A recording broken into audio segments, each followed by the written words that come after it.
proceeds in a minute. But revenue and proceeds, you don't know what you're going to bring in. You know, first month in January, I think the proceeds from probate court was $12,700. Last month was $43,000. You can clearly see proceeds from probate are going up. And given some difference in laws and stuff like that, and I'll talk about it in a minute, but that's going to change. But we'll get back to this. I'm getting off track. Let me get back on this. Because this is what we can do right now for the rest of the year. If you want to know what we can do to save money the rest of the year, this is it. And this is the part where I'm trying to come to compliance, and I'm trying to save money and show you what I'm doing. And I appreciate that. To do what I need to do. I'm not saying I don't want to overspend the budget, but I need a budget that I can, actually use to do the job I need to do. And I know he said your job is to save taxpayers money. You also lawfully abided to make sure that the sheriff is adequately funded to do his job. And if I'm not adequately funded to do my job, I can't do my job. If you don't give me the money to hire the people to get out on the road and go to somebody's house and the house gets broken into, I can't do my job. That's what it comes down to. And that's why I went through the whole thing about staffing and everything like that to show you the reasonableness of the number of people we have. Now you're saying 12 ain't reasonable, let's cut it back to 10 because they're not staying in budget. Well, now we're talking about staying in budget and not doing the job. You can do the job or you can save money. We'll continue on because, obviously positions are We agree to disagree. And I'll show you what the deal was before and what it is now. And I'm not here to argue, David, I'm not here to argue. Look, I applaud you for the job you've done. I know it takes more. We anticipated more revenue. It didn't happen. The only other place to get it is from the tax. It didn't happen yet. Okay, and I still want, I'm still a supporter, but it hadn't happened yet. But we got a deal. We're at budget time now. We can't wait until see that. We got to figure it out, and we can need accurate numbers.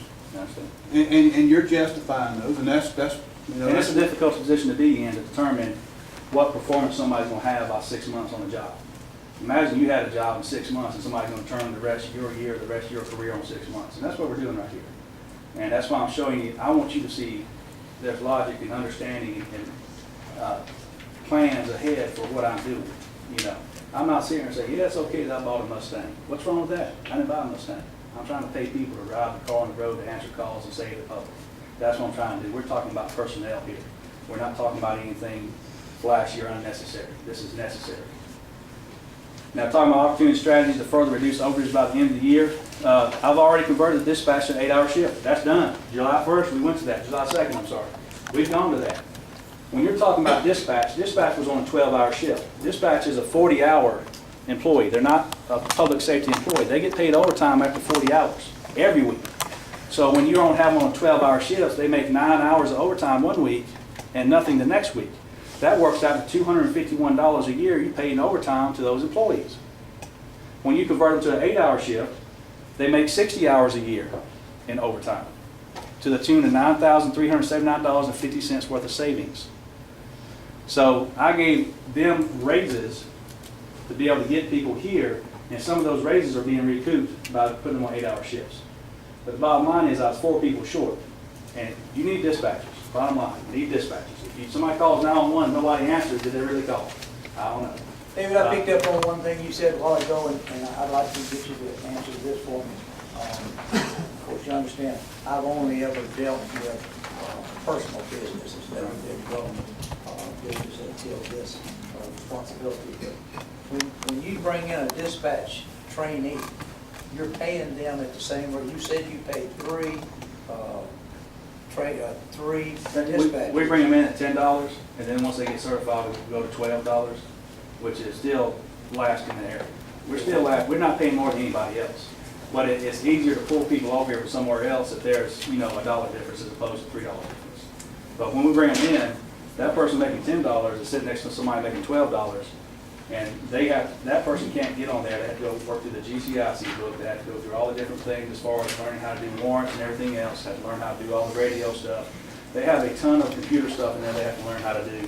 They have to learn how, when they have a call come in, how to enter it, how to dispatch the person. It's about a 2-month process to make somebody from coming off the street to a dispatcher. Now, once that process is done, you want to hold on to those people. And I think we've done a pretty good job of holding on to folks. One thing we did is actually renovate the dispatch room. When I came to the office, there were some nice folding church tables in there that the radios and the computers were sitting on. We actually got a proper desk in there for them to speak into. You know, I think it was like $2,000. We bought it used from my cash, got it moved in, and now instead of yelling over each other in the room that's U-shaped, they actually got it set up so they can do their jobs. But we had a girl that actually left because we went to 8-hour shifts. I'm okay with that because 8-hour shifts worth it. In addition to the 8-hour shifts, not just saving money, from a perspective of the actual employees, it's better for their home life because most of them have families, most of them have kids, and you actually get to see your children every day. Instead of being home, be beat and go to bed, you got 3 or 4 hours to spend with your family because I want to make sure I can't pay you more. I want you to be happy. You know, I have several dispatchers have babies. They can bring their babies to work. And you tell me where else you can go and take your child to work with you. That saves them babysitting costs and everything like that. I try to do every advantage I can to keep what we have and make sure that they experience every advantage I can because they can't pay it. But at the end of the day is, I want to keep who I got. Once you invest in that training, that's a lot of money. And you need to try to keep and hold on to them if you can. Because when they walk back out the door, that 2-month process starts over. And you're paying 3 people instead of 2 again. I guess that's where I went wrong, because I wasn't paying my trainees. Right.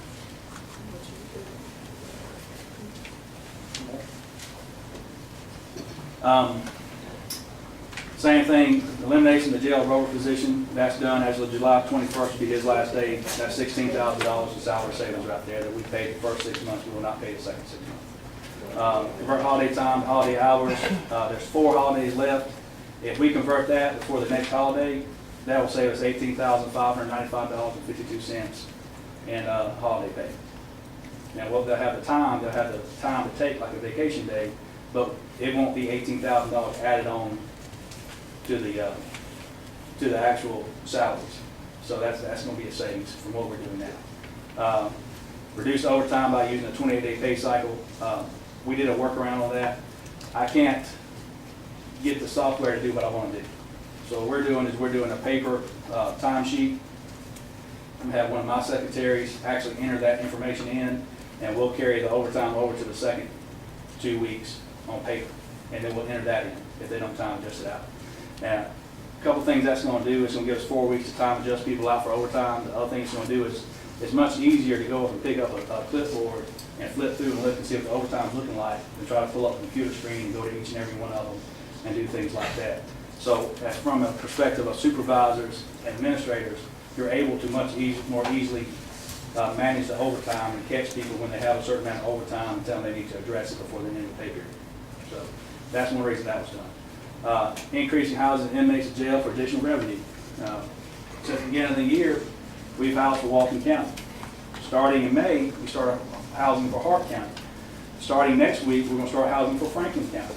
And Franklin County currently houses out in Gwinnett County. What's the other two? Jackson and Stevens County. The advantage we have for Franklin County, the selling point is we're in the same court district they are.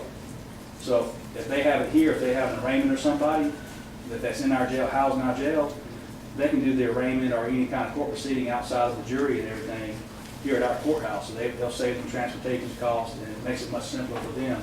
So it's a better deal for Franklin County to house in Overthrow than it is in Gwinnett. And so they're going to send us, I think, they say they send us 10 to 14 people at a time. Now, for the numbers, if you want to know what $100,000 a year in housing is, for every 8 people you house, that's about $100,000. So if you have 8 beds filled every day for a year, that's $100,000. Our goal is going to be 25 to 28 people housed out. Part of that is on the one-time expenses, we bought some beds, some stackable beds, which helps us expand the size of our jail and house more people for other people and have the flexibility not to run out of funds. We're actually going to talk to Clark County. They have a surplus of stackable bunks up there when they built their new jail, and see if they won't actually donate a few more to us for free. And that will give some more beds in there. I don't want to cut you off, but I just want to point out to you, yeah, you're right, $13,000 per year per inmate. Listen, if you could get 25 inmates average in there a day, you're problem solved. You're solved. Like I'm saying, we don't have the money yet. But don't think we're not doing the stuff to get the money. That's the point.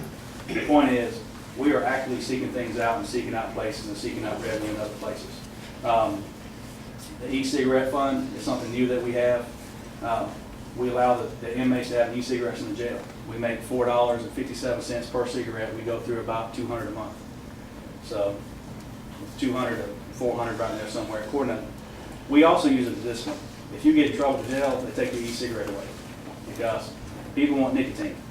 And it's a very good way to control people in the jail. If they lose their cigarette, they lose their mind. I was going to tell you, they kind of police each other. If they know they're going to lose a cigarette for getting in trouble, they keep each other in line. You better not do that, you lose mine with a cigarette. So it's a control tool as addition to a revenue source. It's not just to make money on, understand that. The reason I brought it in, it keeps the inmate calmer, but also gives us something to take away. You can't take away something from someone who has nothing. So you give them stuff to take stuff away. So the e-cigarette fund, you're talking anywhere from $5,400 to $10,000 in the next 6 months. That has not been a previous source of revenue. You figure for a total of all that added together, if we're able to do all that, convert the holiday time and everything, not including reducing overtime, we're talking at least $49,411.02. So we're talking the real number, $175,000, give or take, what we're talking about at the end of the year. And my hopes is we're really going to be less than that because we'll be able to generate more revenue and have additional proceeds from probate court. So when I'm looking at a number, this is what I'm planning for. Really, truly, I hope to have that number around 100,000. Over the, what the current 2017 budget was. Yes. $100,000. Yeah, that's correct. And then going forward, then you won't have to worry about 18. You'll be- Well, we don't have to worry about it because we're getting rolling now. This train's going down the tracks, you know. We're not slowing down. Why is it important to do the right budget? If you look at the holiday pay that was not included, if you look at 2 positions that were not funded, and you look at the budget reduction, you're talking about a difference of $19,924 off that number this year. Had the budget been properly funded last year, that's what we'd be talking about. And I don't know if we'd be talking about it. So that's why it's important to get the right budget. It costs what it costs. If you go to the store with $2, you ain't gonna buy a gallon of milk. I just want to tell you. Gallon of milk's $3.89. You better go with money. The other thing is, it costs what it costs. If I brought in $1 million in revenue, it costs the same to run the sheriff's department as it did if I brought in $1 of revenue. The cost and the revenue are 2 separate things.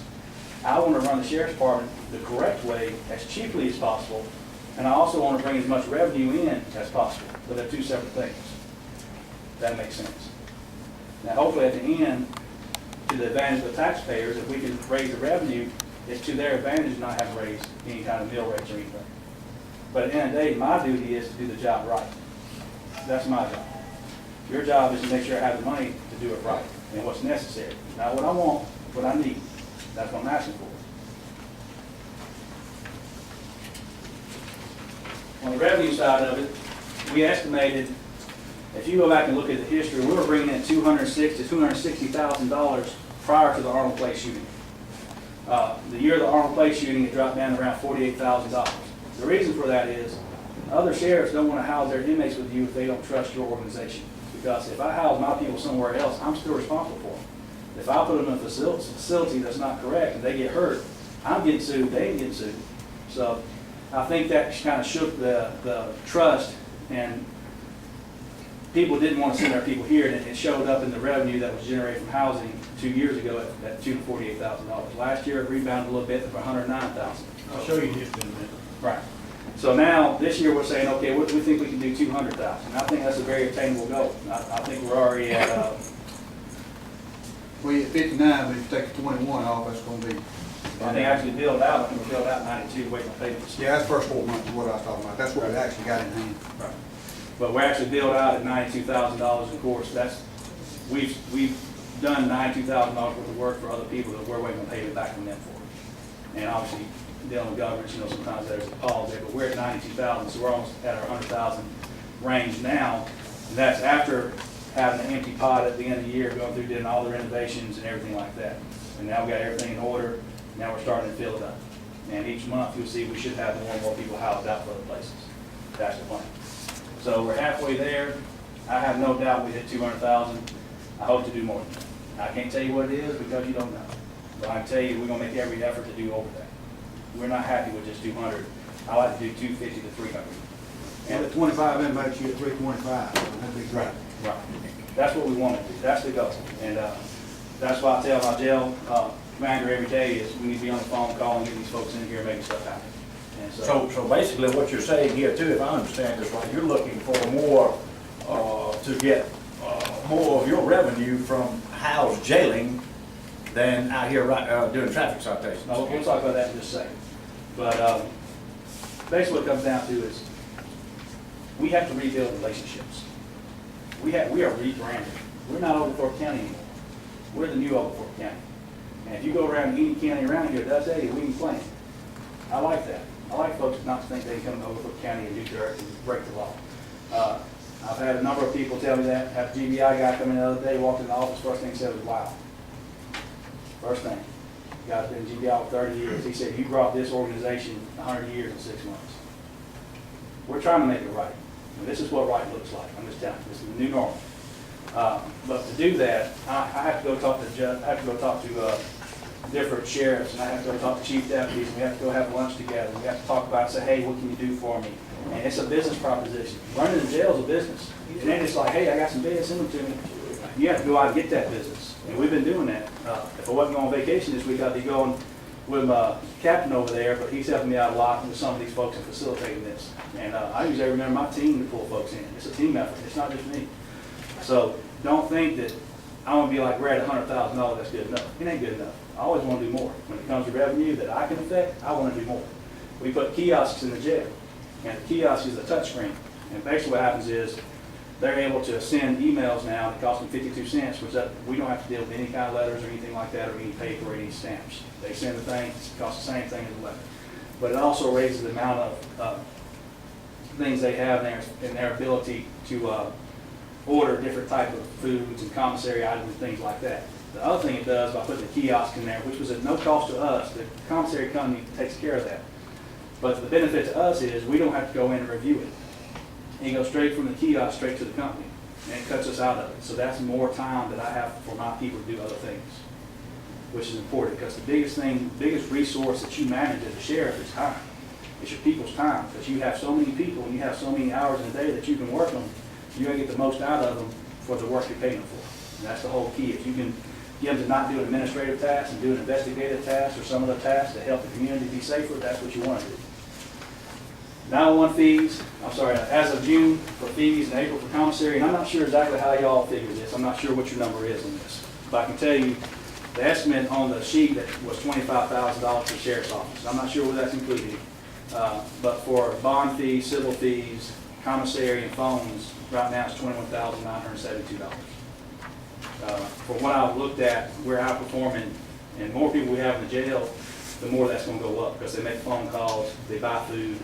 That goes up the more people you have. So that only helps to increase the amount of revenue you generate out of jail. 911 fees, they're not able to be decreased or increased by the sheriff. They are what they are.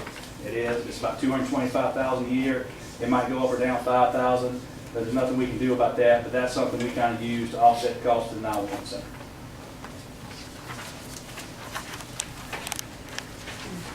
Probate court proceeds. Probate court is not revenue. And I need to explain the difference between revenue and proceeds. Revenue is something I actively do to make more money. I house more people to make more money. I try to do different things with commissary to make more money. On proceeds is me doing my job.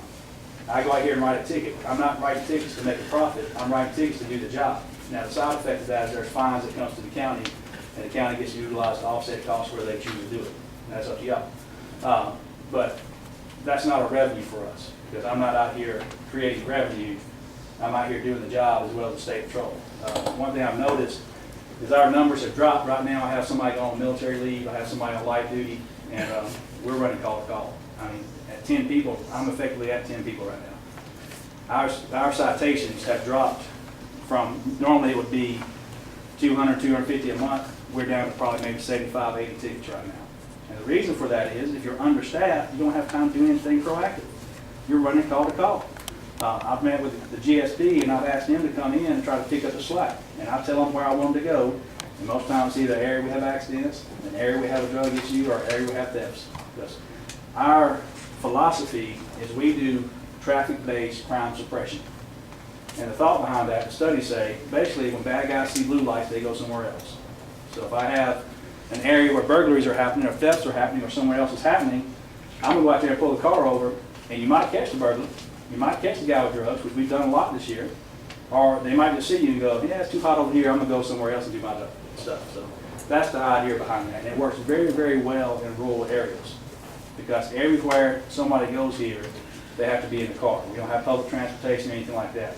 So when you do traffic-based crime suppression, it's incredibly effective. And I'm just telling you, you can look at the numbers and see what the numbers are doing. Yeah, we're writing more tickets, but it's more important that we have less deaths. That's what it affects. It's more important we have higher drug arrests. That's what it affects. So the end result is making Oglethorpe County as a community safer and making sure that we get the wrong element out of this county and make some other county more attractive to them than we are. And we do that by making sure we're very visible. The best way to see a sheriff's office car is turn the blue lights on. Everybody will see it, miles and miles, guaranteed. So what we're talking about here is last year, total collections was $219,000 for the year. And that's for everybody. Now, part of this is the collection is about 2 months behind because court's about 3 months down the road or 2 months down the road. And they can pay it in between, but the first month in January was $12,700. And that was the effect from the old administration, but they were not writing any tickets. As we come in and we actually start doing the job we're doing, and the thing about it is with proceeds, you want to be reasonable in your enforcement. We get 15 miles an hour over to anybody up and down the road. We get 12 miles an hour for big trucks in the city. Because for a big truck, 12 miles an hour with speed limit is like 20 over, because you have much longer stopping distances. And the whole point is to make it safer for people to drive. We get 10 miles an hour in the school zones, and we get 10 miles an hour in construction zones. I'll tell every one of my deputies that. I don't mind that being public record. That is my standard. If you bring a ticket in that's less than that, I call them back and I tell them it's a warning. Because when I say something, I mean it. If I give you my word, this is what we get, this is what we get. If we gave people 10 miles an hour over on speeding, we would do nothing all day but write tickets and not have time to go answer calls. That would be policing for profit. But we give that extra amount of reasonableness to it to show we're not doing it for profit, we're doing it to enforce the law. And even then, we have tickets weekly, 80, 90 miles an hour, 100 miles an hour. You wouldn't believe how fast people go on these roads. Well, you might, because you probably got passed by a few of them. But people flying down these roads. Something else is in 37 years, we've never gone the first 6 months of the year without having a fatality accident. Knock on wood, it's been 6 months. I want to go the whole year without a traffic fatality. That's my goal. And that's what it looks like. And that's what public safety is. Is the road safer? Is your community safer? That's what I get paid to do. We'll come to the end of it. Now, got any questions, discussion, anything you want to talk about? Or? Can I talk to you? Yes, sir, please go ahead. Listen, David, I think in the end, you basically said everything throughout that process that I started out by saying. You know, I believe I summed it up, you know, so that really wasn't the point of attention. It really wasn't. Again, I want to sum it up, our position. I do want to show you a slide or two. I know we're still early in the night, we got plenty of time. But I do want to show you a slide too. It doesn't change the problem. One of the things that I heard, and naturally so that it was still soothing to my ears, and I bragged on you to a large degree, is the fact that you still have ambitions of being net neutral. I mean, that's your ambition. It ain't happened yet. I didn't say it did. The last discussion we had, it seemed like to me you'd abandoned that. But I'm encouraged to hear you say that that's still part of what you want to do, because I believe it. I have believed you. I've said that in a public meeting here every time we met. I mean, you can ask these guys and you can ask the others right there. Other thing I want to get real clear. You mentioned something about buying a Mustang, and I just sense that has something to do with part of what was in the echo this past week. All right. I want to set the record straight right there tonight. When I went into that meeting last week, I was prepared to do exactly what I did tonight.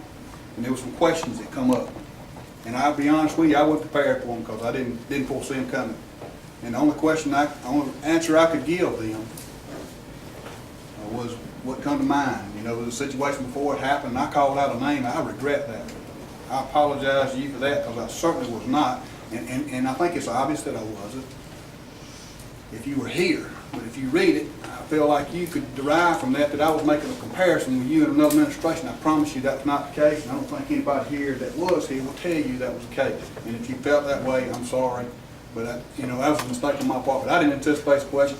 Look, I know about what has to happen. I couldn't recall it from memory and wasn't even prepared to. But anyway, I just wanna let you know. I ain't mad at you. Well, I don't want you mad, I don't want you to be deceived. Just understand, I understand your job is to run this government as cheaply as possible. That is your job. Not as cheaply. No, As inexpensive. okay, we'll call it inexpensively. My job is to make sure law enforcement is getting done. Now, the medium ground is what's reasonable. And that's what I was trying to establish here. I know you were saying that the fiduciary responsibility of them is to save the taxpayers' money. The fiduciary responsibility for them is to save the taxpayer money where necessary and spend the money where necessary to provide the necessary services, which include law enforcement. And the question is, I'm not going to cost less than, I'm already $50,000 under the budget they were last year. Starting off out of the gate, I had $50,000 less than the last administration did from the get-go. So obviously, I'm going to have less. I mean, that's just the bottom line, but what you want to look at is there needs to be a new normal, a new adjustment. If I'm doing my job to stay under the budget and I'm cutting personnel and I'm cutting people and I'm cutting services, I'm now doing my job to stay under the budget, not doing my job to do my job. At some point, the job costs what it costs. And the question is, what's that number? Because you can't go off what you had last year because the job wasn't getting done last year. So the question is, what's the new normal going to be? Well, then the argument I have made is, quite honestly, I trust when you come up with a number. And, the argument I've made is, look, I don't care what that number is. If revenue goes along with it and takes the burden off the taxpayers, which is a sensitive issue in Oklahoma County, then I don't care what you do. I don't care. I've told you that. I've told this board that. I've told the public that. I do want to address the whole $50,000 less. I mean, I think we did a budget amendment shift from one of those funds to the other one, but there was no less between the three funds. I believe that's correct. That's right. It went to cover 911, but 911 increased the same amount that the sheriff's office decreased. Trivial to some degree.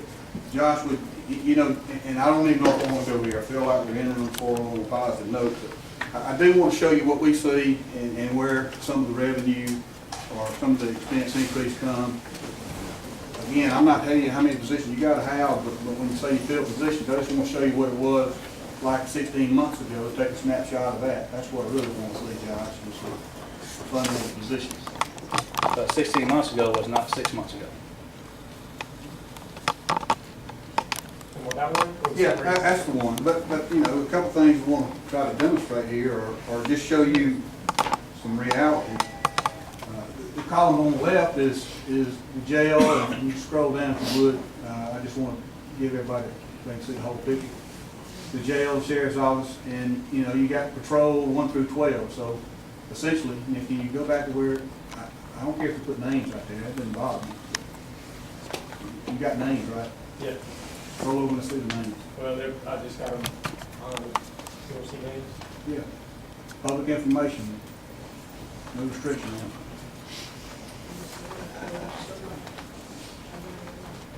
Now, I'm not saying again whether it's right or wrong, I'm just saying this is the way they manage this deal. Basically, when you had 12 patrol positions out there, one of the people was the working director, which is now not part of that group. And they also had an administrative captain who's no longer there, and which became the captain of patrol. Yeah, and they also didn't have an evidence and court person.